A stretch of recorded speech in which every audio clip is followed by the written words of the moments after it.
আসসালামু আলাইকুম সম্মানিত দর্শক, দেশ এবং প্রবাস থেকে যেখান থেকে দেখছেন সকলকে জানাচ্ছি অন্তরস্থল থেকে অনেক অনেক মোবারকবাদ। আজকে আপনাদের সামনে নিয়ে এলাম তারাবাইম মাছ। বন্ধুরা, তারাবাইম মাছ চাষ বর্তমান সময়ে খুবই অত্যাধিক লাভজনক মাছ চাষ।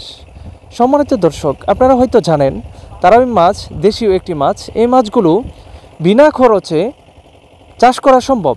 বর্তমান সময়ে খাদ্যের অধিক দাম হওয়াতেই অন্যান্য মাছগুলো চাষ করে তেমন লাভবান হওয়া সম্ভব হয় না, কিন্তু এই তারাবাইম মাছগুলো বিনা খরচে কিন্তু আপনি চাষ করতে পারবেন। তবে অল্প অল্প খাবার দিলে খুবই ভালো হয়, তবে খাবার না দিলেও কিন্তু আপনি চাষ ব্যবস্থাপনা করতে পারবেন।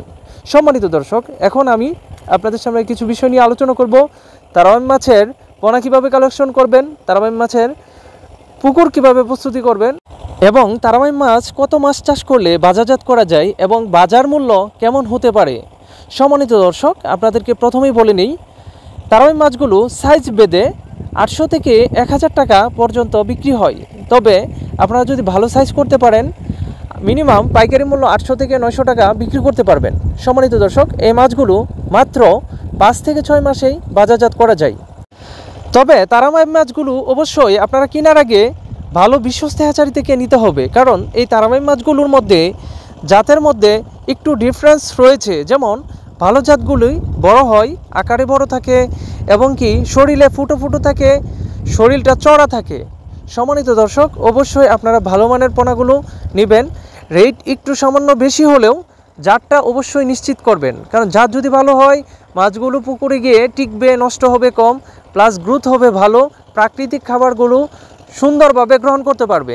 অন্যথায় যদি আপনি জাত ভালো না হয়, ছোট জাতের থাকে অথবা ফুটা জাতের অথবা শরীরে ফুটা না থাকে ওই রকম জাত যদি পান, তাহলে কিন্তু মিস হওয়ার সম্ভাবনা বেশি থাকবে, মাছে লাভ হওয়ার সম্ভাবনা খুবই কম থাকবে। সম্মানিত দর্শক, এখন আসি আপনারা পুকুর কিভাবে প্রস্তুত করবেন। পুকুর প্রস্তুত করার জন্য ভালো মানের একটি পুকুর সিলেকশন করবেন, যেটাতে কাদা স্বাভাবিক থাকবে, সমস্যা নাই কাদা থাকলে, তবে যেন পচা পানি না থাকে এমন পুকুর সিলেকশন করবেন। সূর্যের আলো পড়লে ভালো হয়, তবে স্বাভাবিক গাছপালা থাকলে সমস্যা হবে না। সম্মানিত দর্শক, সাধারণত এই তারাবাইম মাছগুলো শতক প্রতি 800 থেকে 1000 পিস দেওয়া যায়। আদর্শ হিসাব হচ্ছে 800 পিস। এই মাছগুলোর পাশাপাশি আপনি চাইলে কিছু গুলশা দিতে পারেন, অথবা সাদা কার্প জাতীয় মাছ, যেগুলো বাংলা মাছ বলে থাকি, ওগুলো আপনারা কিছু দিতে পারেন। যেমন পুকুরের প্রতিটা স্তরের মাছ আপনি সামান্য কিছু করে দিবেন। পুকুর প্রস্তুতির জন্য প্রথমত শর্ত হচ্ছে, যদি পুকুরটি শুকাইতে পারেন শুকিয়ে নেবেন। তারপর শুকানোর পর আপনাকে রাক্ষসী মাছ থাকলে অপসারণ করতে হবে। রাক্ষসী মাছ অথবা ব্যাঙ মারার জন্য, সাপ ব্যাঙ মারার জন্য গ্যাস ট্যাবলেট প্রয়োগ করবেন। গ্যাস ট্যাবলেট প্রয়োগ করার 2 থেকে 3 দিন পর চুন দিবেন শতক প্রতি 1 কেজি করে। অবশ্যই চুনটা দিবেন পানি থাকা অবস্থায়, পানিটা উঠানোর পরে নতুন পানি।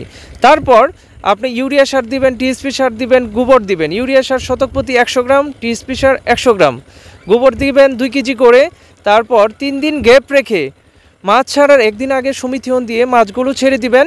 ইনশাল্লাহ মাছের কোনো ক্ষয়ক্ষতি হবে না। মাছ ছাড়ার পরের দিন থেকে অল্প খাবার দিবেন।